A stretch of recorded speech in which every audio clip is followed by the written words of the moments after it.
Naghahanda na mga kababayan nating Muslim para sa nalalapit na obserbasyon ng buwan ng Ramadan. Bukod sa fundraising activity para sa mga batang nag-aaral ng Quran, nagsagawa na din sa Davao Region ng isang welcoming para patibayin pa ang pagkakaisa ng mga Muslim. Si JC Aliponga ng PTV Davao sa sentro ng balita.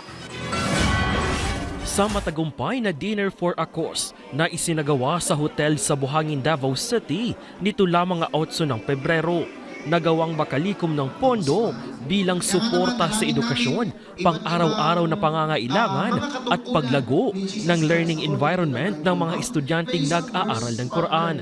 Ang fundraising at multi-sectoral gathering na inorganisan ng isang learning institute sa Davao Oriental kasama ang Muslim Society ng isang universidad ng Davao City. Ayon sa mga organizer, paraan ito upang matipon ang mga lider, profesional, negosyante, guro, faith advocates at mga miyembro ng komunidad.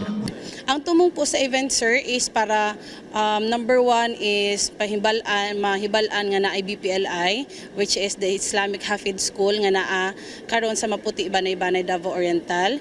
And also, kita-kita sa mga community leaders, political aspect, mga businessman owners po.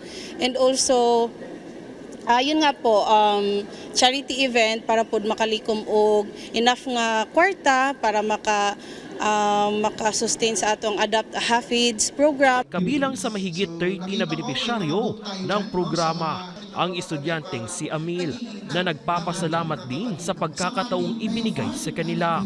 Malaking tulong sa amin kasi matutulungan kami upang mabigyan ng financial support yung iba naming kaklase at yung sa aming paaralan po. Bukod sa fundraising event, isinagawa rin ang Welcome Ramadan bilang hudyat ng simula ng buwan ng Ramadan. Ipinakita dito ang pagsuporta sa Islamic education at pagpapatibay sa pagkakaisa ng mga Muslim. This month inspires us all, Muslims and non-Muslims alike, to give more generously, lead more ethically, and continue uplifting the next generations, especially those seeking knowledge and guidance through the Quran.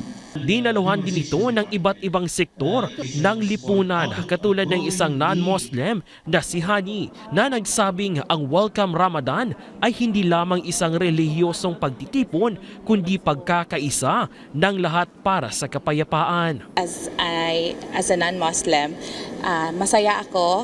The experience was meaningful and also inspiring.